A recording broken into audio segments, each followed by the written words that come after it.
Ma'am, dun sa third impeachment complaint against BP Sara na na-file today. Meron nga di ba? Saktong-sakto.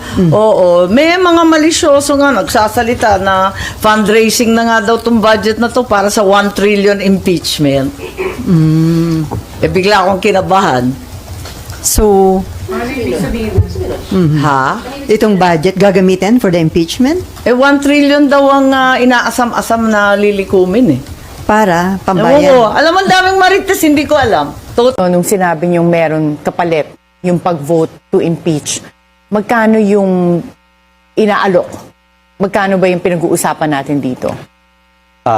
Based on what we've heard, I'd like to make a disclaimer. This is only allegedly. Yes, you and I know you keep saying, I don't report Please. news. Yeah. This is commentary. Yeah. So we're also curious. That's why I don't wanna have it used against the Correct. program.